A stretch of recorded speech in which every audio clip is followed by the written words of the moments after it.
ज्वाला भड़का दी, देखो उसने वो पी।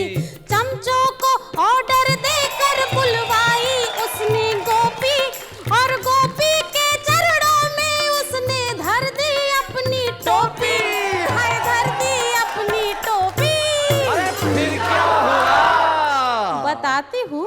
कॉमेडी के वीडियोस देखने के लिए हमारे चैनल को लाइक और सब्सक्राइब करें।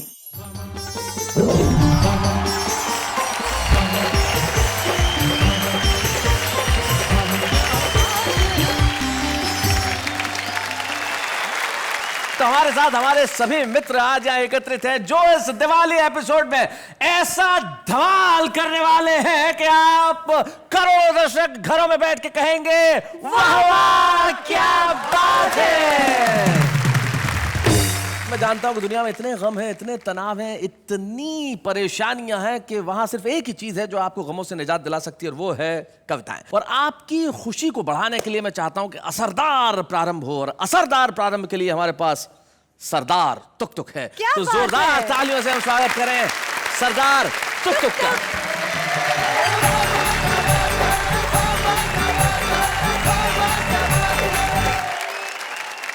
बरेली की काफी सारी चीजें मशहूर हैं। एक तो मैं खुद ही बहुत मशहूर हूं।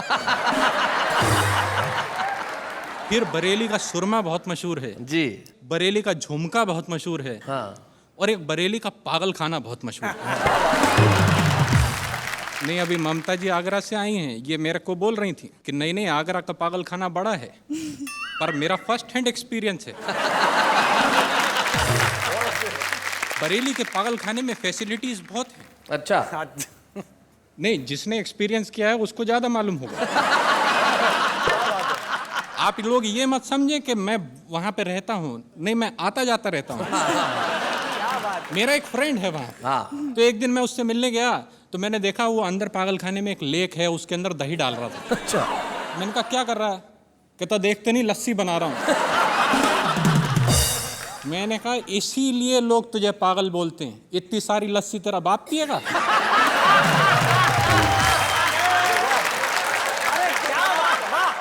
दिवाली का अवसर है इसलिए आपको सबसे पहले मैं भड़ाम रस में एक कविता सुनाता हूं। अच्छा, भड़ाम रस। रॉकेट से बोला ये बम, आग लगाते ही हो जाते हो सरगम।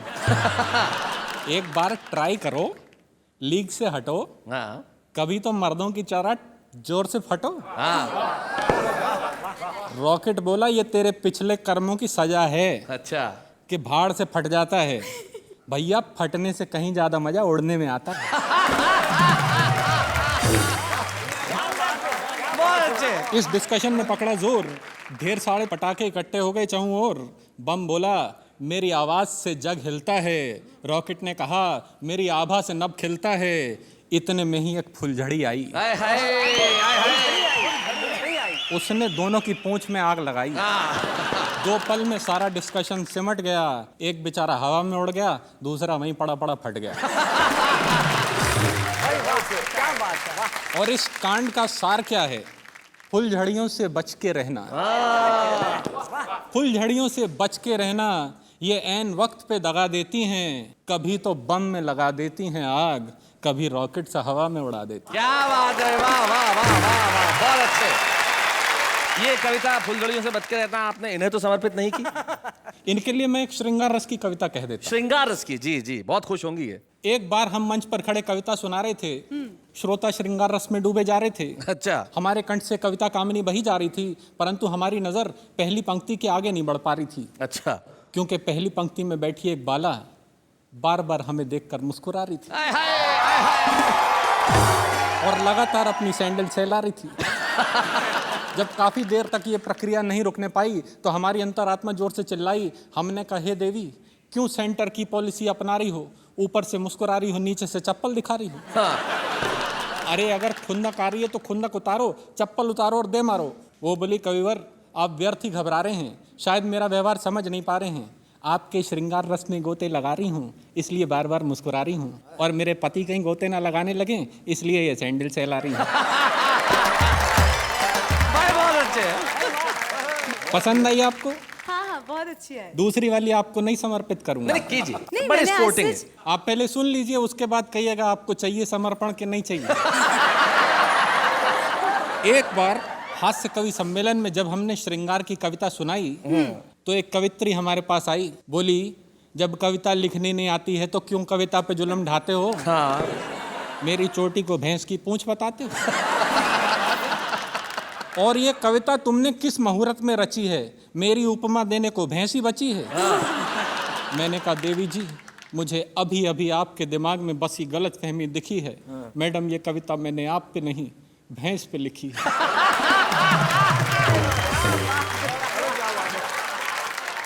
आप बोलिए, ये समर्पण इधर है या नहीं? नहीं, क्योंकि इसके बाद फिर वीर रस शुरू हो जाता है। सो आपको वीर रस की एक कविता सुनाता हूँ। जी। रात के 11 बजे थे। रात के 11 बजे थे। रात के 11 बजे थे। हम गली के नुक्कड़ पे खड़े थे। चारों तरफ सन्नाटा था, हमारे हाथ में आटा था। अच्छा। डर के मारे हमारी जान निकली जा रही थी। गली में रहने वाले कुत्ते की स्पेसिफिकेशन याद आ रही थी। गली में मिल जाए तो नुक्कड़ तक दौड़ाता था, कभी कभी तो बोटी भी नोच खाता था। क्या बात है। हमने गली में झांक के गौर से गली का मुआयना किया, फिर सावधानी पूर्वक गली में प्रवेश किया। आधे रास्ते पहुंच के हमें वो महाकाल नजर आया। हमें देखते ही जोर से गुर्राया। हम जहाँ खड़े थे वहीं थम गए। हमारे पांचों तंत्र एक साथ जम गए। हमारी हालत देख के वो हौले से मुस्कुराया, फिर हमारे पास तक आया, बोला अबे यार क्या करता है, आदमी होकर कुत्ते से डरता है? जा निकल जा। अच्छा। नहीं काटूंगा, सच्ची बोलता हूँ, पैर भी नहीं चाटूंगा। हमने कहा कुत्ता जी, आप तो शक्ल से ही जेंटलमैन नजर आते हैं। लोग बेकार में आपके बारे में उल्टी सीधी उड़ाते हैं और आपका नेचर तो इतना आला है। बोला चुप बे, इलेक्शन आने वाला है। वाह वाह वाह वाह, क्या बात।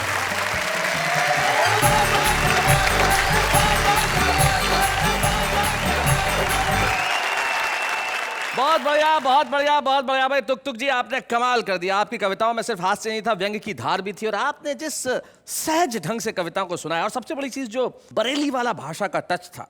जैसे एक शायर थे, उनकी गजल का मिसरा था कि इधर चिलमन से ये झांकें, उधर चिलमन से वो झांकें। अब भीड़ देखी तो भूल गए, अब आगे की लाइन याद ही नहीं आ रही। बोले इधर चिलमन से ये झांके, उधर चिलमन से वो झांके, उधर चिलमन से ये झांके, इधर चिलमन से वो झांके। एक खड़ा हो गया, बोले लगा दे आग चिलमन को, न ये झांके न वो झांके। लेकिन आपने जो हंसी की कविताएं पढ़ के हमारे दिलों में झांका, वो कमाल का था। और ममता जी, अब आप इधर उधर मत झांकिए, ठाके मत लगाइए, क्योंकि जनता मेरी ओर ताक रही है। और आप क्यों बगलें झांक रही है? आप इधर आइए, आपकी बारी है ममता शर्मा।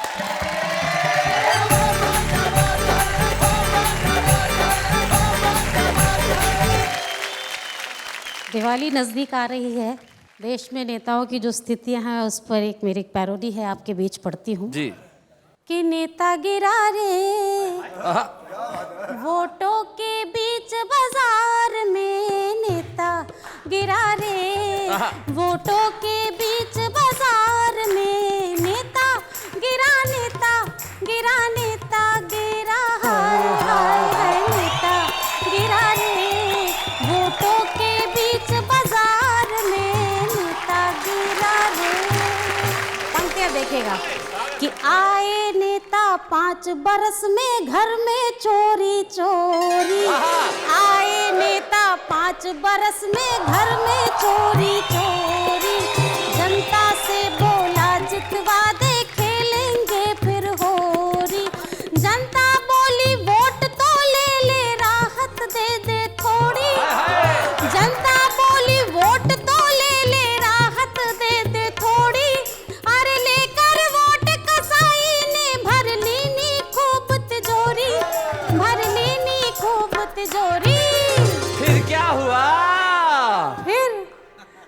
फिर नेता गिरा रे,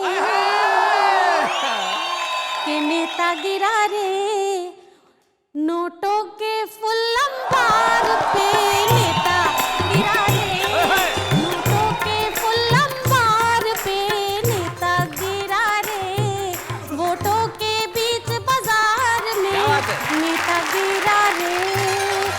अगली पंक्तियों में आप लोग आनंद लेंगे कि चलती संसद में पल भर में नेता हुआ विलोपी, चलती संसद में पल भर में नेता हुआ विलोपी, तन मन में ज्वाला भड़का दी देखो उसने वो पी, तन मन में ज्वाला भड़का दी देखो उसने वो पी। चमचों को ऑर्डर देकर बुलवाई उसने गोपी। चमचों को ऑर्डर देकर बुलवाई उसने गोपी, और गोपी के चरणों में उसने धर दी अपनी टोपी। हाय धर दी अपनी टोपी। अरे फिर क्या हुआ? बताती हूँ। फिर नेता गिरा रे पायलिया की झंकार पे, नेता गिरा रे पायलिया की झंकार पे, नेता गिरा रे वोटों के बीच बाजार में, नेता गिरा रे। अंतिम पद जी। कि बोरा भर व्यापारी लाया जय हो रिश्वत रानी। बोरा भर व्यापारी लाया जय हो रिश्वत रानी। छर्रों से गुल छर्रों से तब खूब हुई मनमानी। छर्रों से गुल छर्रों से तब खूब हुई मनमानी। फिर स्टिंग ऑपरेशन में फंस गए राजा जानी। फिर स्टिंग ऑपरेशन में फंस गए राजा जानी, और गुपचुप खींची टीवी ने दिखला दी सही कहानी। दिखला दी सही कहानी। फिर क्या हुआ? फिर नेता गिरा रे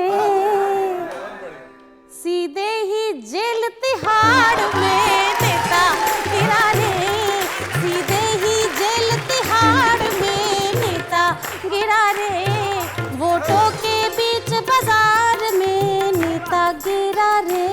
क्या बात है, वाह वाह वाह वाह वाह।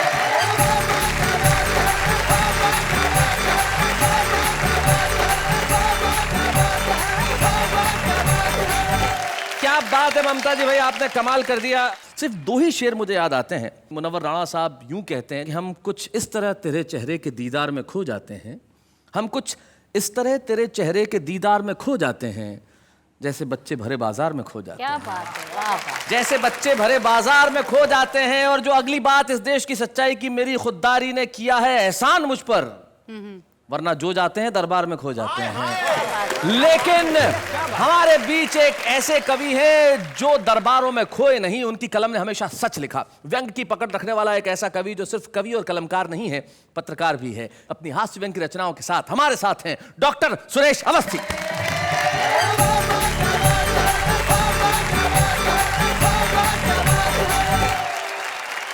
पहले मैं प्रेम को परिभाषित करने की कोशिश करता हूँ। और अब तो आप परिभाषित ही कर सकते हैं।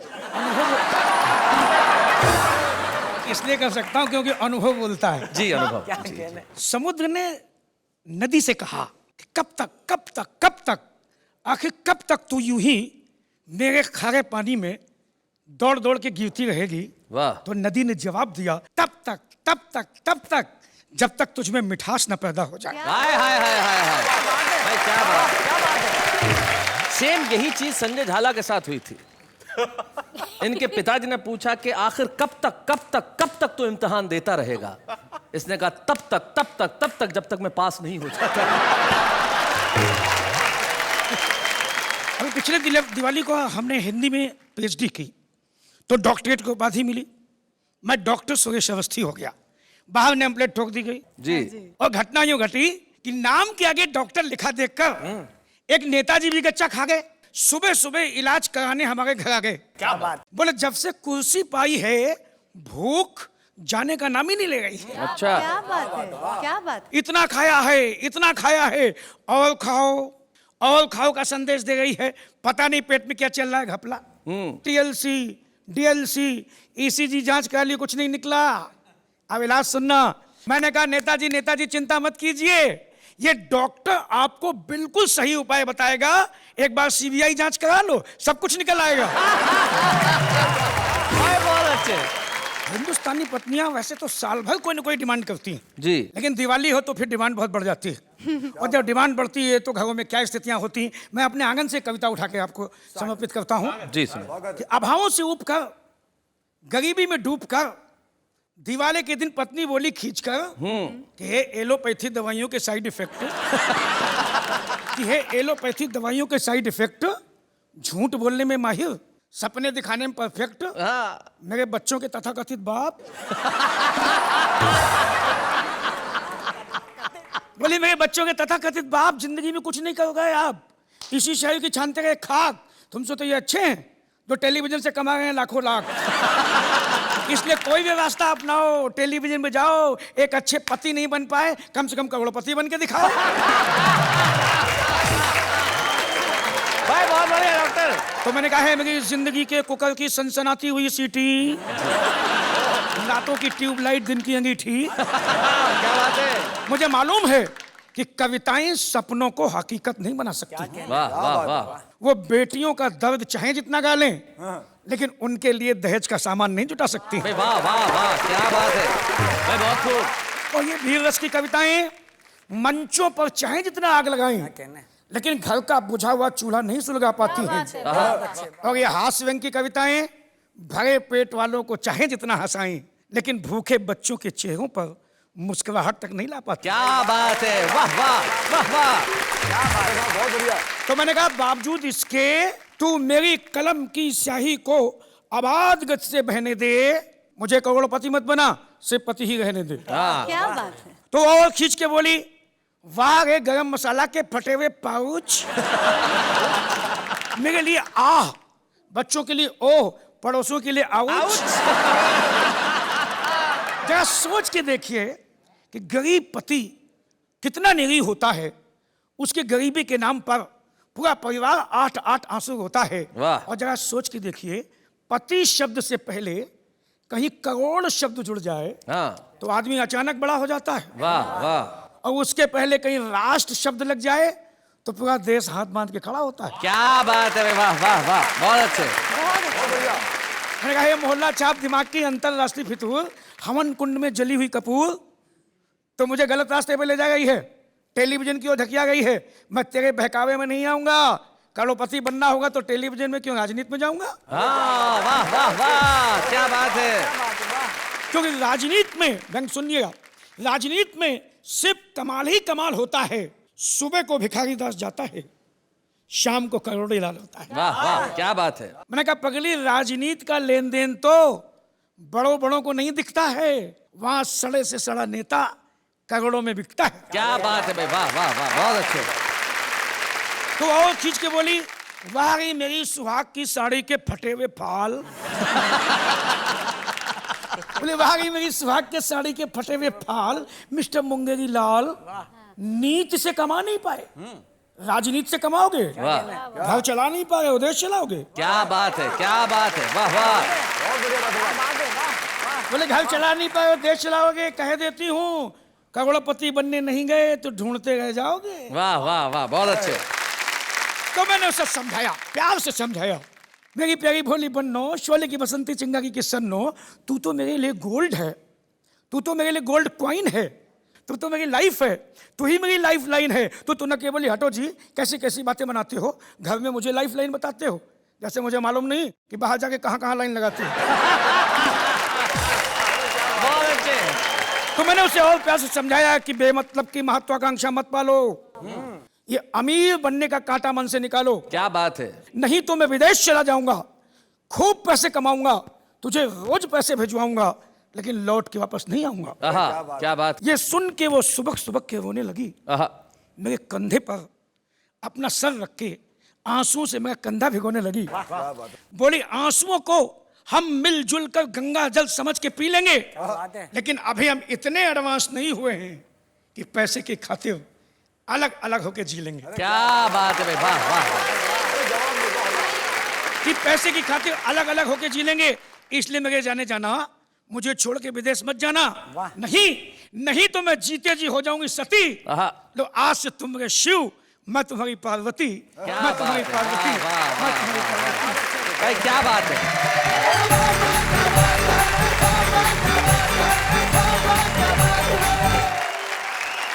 क्या बात है डॉक्टर साहब, सुहाग की साड़ी के फटे हुए फॉल, गरम मसाले के पाउच, मेरे लिए आह, बच्चों के लिए ओह और पड़ोसियों के लिए आउच। ये पड़ोसियों के लिए आउच क्यों है? मैं अपनी पत्नी के साथ अपार्टमेंट में चढ़ रहा था जी। पड़ोस के अपार्टमेंट में झगड़ा होने की आवाज आ गई थी। अच्छा। पति पत्नी दोनों झगड़ गए थे। मेरी पत्नी मुझसे कहा कि देखिए दोनों लड़ गए, एक बार आप वहां जाते क्यों नहीं? मैं गया था इसके पहले 2-3 बार, ये उसी का नतीजा है। क्या बात है भाई डॉक्टर सुरेश अवस्थी। लेकिन जिस तरह से बताया कि करोड़पति बनने के लिए राजनीति में चले जाइए, तब मुझे माणिक वर्मा जी की सिर्फ एक पंक्ति याद आती है। वो कहते हैं कि समय समय की बात है और समय समय का योग, लाखों में बिकने लगे 2 कौड़ी के लोग।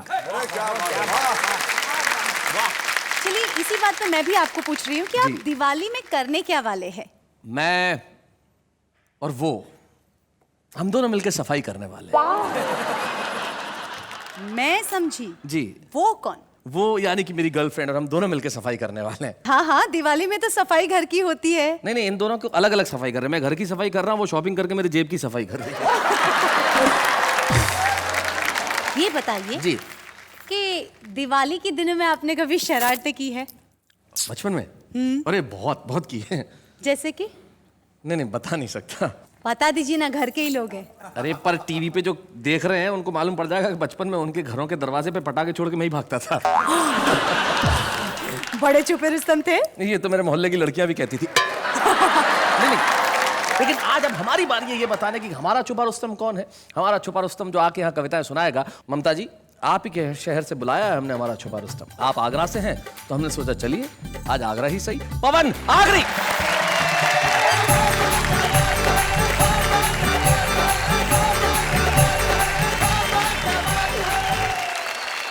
आप सभी को दीपावली की बहुत बहुत शुभकामनाएं। शैलेश जी हमारे बड़े भाई हैं। मैं आज जो भी कुछ हूँ इनकी वजह से हूँ। मैं और भी आगे जा सकता था लेकिन उन्होंने जाने नहीं दिया। कुछ कवि श्रोताओं पे जुल्म करते हैं। इस तरह जुल्म करते हैं। एक श्रोता बन के मैंने कविता लिखी है कि एक कवि मंच पर अपनी कविता सुना रहे थे। टुक टुक जी, मतलब आप नहीं थे। एक कवि मंच पर अपनी कविता सुना रहे थे, श्रोताओं की सहन शक्ति के बाहर जा रहे थे। तभी कहीं से मंच पर एक जूता आया और कोई श्रोता चिल्लाया कि अरे मेरे बाप अब तो चुप हो जा, मंच से उतरकर कहीं सो जा, नहीं तो हमसे कुछ ऐसा हो जाएगा कि तू वापस जिंदा घर नहीं जाएगा। मगर कवि बोले मैं तो यूं ही कविता सुनाऊंगा, अरे जब तक दूसरा जूता मंच में नहीं आता मैं घर नहीं जाऊंगा। आप जानते हैं कि आज कुछ अंग्रेजी के शब्दों को लोग हिंदी का शब्द मानकर यूज करते हैं। जी। जैसे एक रेलवे स्टेशन की बात थी, मुझे एक ट्रेन के बारे में पता करना था। मैंने एक सज्जन से पूछ लिया, भैया ये पूछताछ कार्यालय कहाँ है? वो साहब काफी जल्दी में थे, बोले मुझे नहीं मालूम, साइड में जाके इंक्वायरी से पता कर लो। बहुत अच्छे। मेरी एक भतीजी है, वो कॉन्वेंट स्कूल में पढ़ती है। मैंने एक दिन उससे पूछ लिया कि बेटा तेरी पढ़ाई कैसी चल रही है? बोले अंकल बहुत अच्छी चल रही है। मैंने कहा और हिंदी की? बोले हिंदी की भी बहुत अच्छी चल रही है। तो मैंने वैसे ही उसका सामान्य ज्ञान जानने के लिए उससे पूछ लिया कि अच्छा बेटा महादेवी के बारे में तुम कितना जानती हो? 15 मिनट तक सोचती रही। बोले अंकल मैं कंफर्म तो नहीं हूं, पर मुझे लगता है कि महादेवी श्रीदेवी की बड़ी बहन का नाम होगा। बहुत अच्छे। आप किसी रिक्शे वाले से कहिए, बोले भैया विश्वविद्यालय चलेगा? बोले साहब ये क्या होता है? बोले यूनिवर्सिटी चलेगा? बोले साहब ऐसे बोलिए ना हिंदी में। क्या बात है, वाह बहुत अच्छे। लोग जो जब भी परीक्षाएं देते हैं हिंदी की, 4, 5, 6 कवियों की जीवनी याद कर लेते हैं। जब एक लड़का जिसको परीक्षा के अगले दिन तक जब उसे किसी कवि की कोई जीवनी याद नहीं हुई तो उसने उन कवियों की जीवनी की नकलें तैयार की, उसे शरीर के प्रत्येक अंग में छुपाया और वो पर्ची पकड़ी गई। मैं कविता शुरू करता हूं। जी बताइए। कि बोर्ड की परीक्षा का सालाना सत्र, हिंदी का आया प्रश्न पत्र, सभी परीक्षार्थी पेपर हल कर रहे थे, कुछ अकल से और कुछ नकल कर रहे थे। तभी एक छात्र ने छोटी सी पर्ची निकाली, उस पर कुछ उड़ती सी नजर डाली, लेकिन निरीक्षक की नजर से वो बच नहीं पाया। उसने उस छात्र से उस पर्ची को छुड़ाया और पर्ची को पढ़कर तो उसके छक्के छूट गए, हिंदी के कवियों के भाग्य फूट गए। उस पर्ची में लिखा था कि कबीरदाजी मोजे में, सूरदाजी बाह में, तुलसीदास बेल्ट में, बिहारीलाल पाँव में, महादेवी आस्तीन में, पंत जी अगल में, प्रसाद जी कॉलर में, नलाल जी बगल में। क्या बात है। और शेष के लिए एक छोटी सी पर्ची घड़ी के डायल में, जिसमें हिंदी साहित्य का इतिहास मिल जाएगा। और नकल करते यदि पकड़ा गया तो एक बड़ा नोट पीछे की जेब में जिसे पाकर निरीक्षक खिल जाएगा। क्या बात है, बहुत अच्छे। हमें देखकर उस लड़के की बुद्धिमत्ता पर बड़ा आश्चर्य हुआ कि देखो ये लड़का कितना दूरदर्शी है। अरे हम सबसे ज्यादा मर्मस्पर्शी है। यदि अब बड़ा होकर कुछ नहीं बन पाया तो जरूर यह नेता बनेगा और हम जैसे शिक्षित बेरोजगारों का प्रणेता बनेगा। यह देखते ही देखते हमसे बहुत दूर निकल जाएगा और हम जैसा युवा इस शिक्षा की चक्की में पिसता ही रह जाएगा। क्या बात है, वाह वाह वाह वाह। बहुत अच्छे पवन, बहुत बढ़िया सुनाई आपने कविता। इसमें व्यंग के सरोकार थे। हमारे एक मित्र हैं, वो कहते हैं कि मैंने आज तक अपनी लाइफ में एक भी वर्ड इंग्लिश का यूज नहीं किया। एक भी वर्ड इंग्लिश का यूज नहीं किया। ये हमारी भाषा की स्थिति है, लेकिन आपने उस भाषा के हमारे सरोकारों पे व्यंग किया और आप एक छुपे रुस्तम के तौर पर यहाँ आए। आज जो एक प्रोत्साहन चिन्ह आपको हम प्रदान कर रहे हैं, वाह वाह क्या बात है कि मंच से आप कल सारी दुनिया में अपनी पताका फहराएंगे। हम बड़े खुश हैं आपको ये प्रोत्साहन चिन्ह देते हुए। पवन आगे।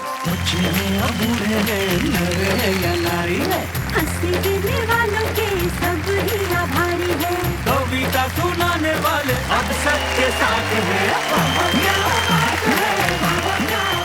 एक साहब एक साइकिल की दुकान पे गए और वह जाके कहने लगे कि मेरी द्विचक्र वाहिनी के अग्र चक्र में वायु का प्रवाह अत्यल्प हो गया है, कृपया अपने वायु ठूसक यंत्र से इसमें कुछ वायु प्रवाहित कर दें। उसे सिर्फ इतना सा कहना था, हवा भर दे। बल्ले बल्ले करने गुरुचरण सिंह यानी कि आपके अपने सोढ़ी।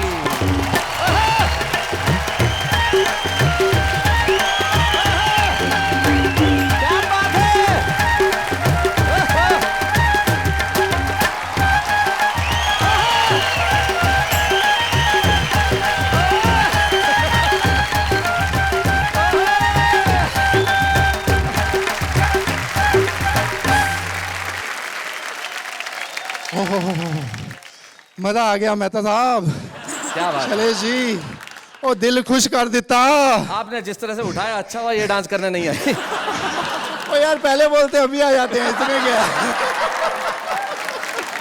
ओ मेहता साहब बड़े हैंडसम लग रहे हो तुसी। अंजलि मेहता जी बड़े सोने लग रहे हो तुसी। असल में आपको कहना इन्हीं को था, मेरा तो सहारा लिया आपने। क्या बात कर रहे हो यार, जो सच्चाई है वो बोलनी पड़ती है। और इतने बड़े जो हमारे बीच में कवि हैं, आप सबका भी शुक्रिया। और मेहता साहब क्या इज्जत बख्शी है आपने मेरे को। नहीं, मैंने तो आपको इज्जत बख्शी, अब आप मेरी भी इज्जत रख लेना। ओ मेहता साहब तुझे बिल्कुल चिंता ना करो यार, ओ मैं आपकी इज्जत रख लूंगा। क्या है ना, मेरे गैराज के जितने भी स्पेयर पार्ट्स हैं, हाँ। वो सब घोल के फर्स्ट क्लास कविता लेके आया हूँ। चलो जी, करो तुम्हारी कविता दी जीप स्टार्ट। और ये कविता की जीप स्टार्ट आपको पसंद आएगी, और नहीं पसंद आएगी तो मेरा क्या बिगाड़ लोगे भाई। तो सुनिए, एक राज की बात है। सॉरी सॉरी सॉरी, वो राज की नहीं गैराज की बात है। लोगों ने मुझसे कहा, ओए सोडी प्रा क्या आप दिवाली मनाओगे? अच्छा। हमने कहा जिस दिन अखबारों में ये खबर छपेगी डीजल और पेट्रोल की कीमतें कम होने वाली है, अपनी तो उसी दिन दिवाली है। हाय हाय क्या बात है भाई, बहुत अच्छा। यारों बस एक बात शेयर करता हूं और फिर जाना चाहूंगा। मैं दिल्ली से मुंबई दिवाली वाले दिन ही निकला था, 9 नवंबर 2007, और मालिक की कृपा से मुझे तारक मेहता का उल्टा चश्मा मिला और आप सबका प्यार मिला। क्या बात है भाई, वाह वाह वाह वाह। Thank you. चलो चक दे पटे, बल्ले बल्ले बल्ले बल्ले बल्ले।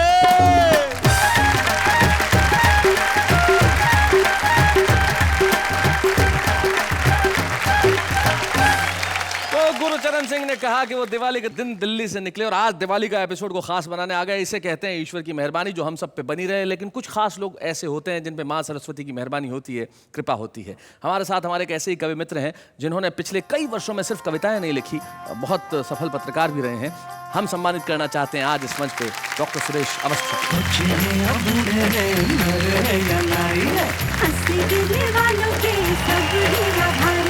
कविता सुनाने वाले अब सबके साथ हैं। आज बड़ी खुशी की बात है, डॉक्टर सुरेश अवस्थी की बिटिया निष्ठा नहीं डॉक्टर निष्ठा तिवारी और उनके दामाद डॉक्टर आरबी तिवारी यहाँ उपस्थित है।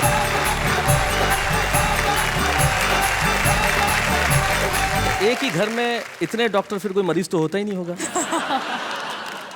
लेकिन तिवारी साहब आपसे जरूर जानना चाहूंगा कि क्या सोच के आपने इस घर में रिश्ता किया? मैं अपनी स्टूडेंट लाइफ से ही कवि सम्मेलनों का बहुत शौकीन रहा हूँ और लखनऊ विश्वविद्यालय के छात्रावास में रह के मैंने अपनी पढ़ाई पूरी की है। वहाँ जब भी कवि सम्मेलन लखनऊ महोत्सव में हुआ करते थे, मैं जरूर सुनने जाया करता था।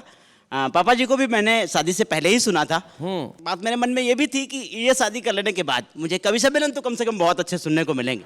अच्छा। और साथ ही साथ आपको ये भी कहना चाहूँगा, इन 8 सालों में कवि सम्मेलन सुनते सुनते मैं इतना सुनने का आदी हो गया हूँ कि घर में भी सिर्फ सुनता हूँ।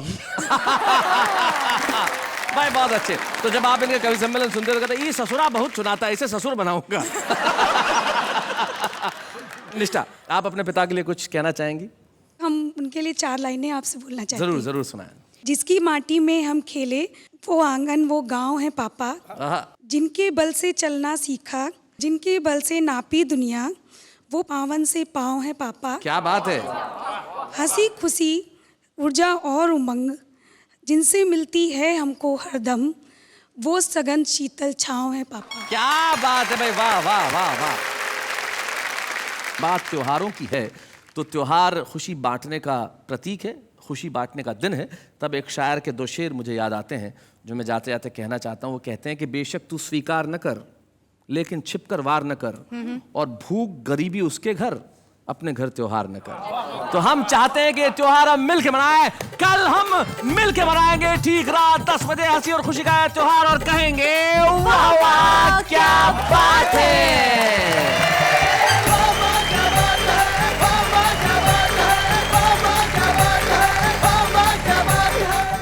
कॉमेडी के वीडियोस देखने के लिए हमारे चैनल को लाइक और सब्सक्राइब करें।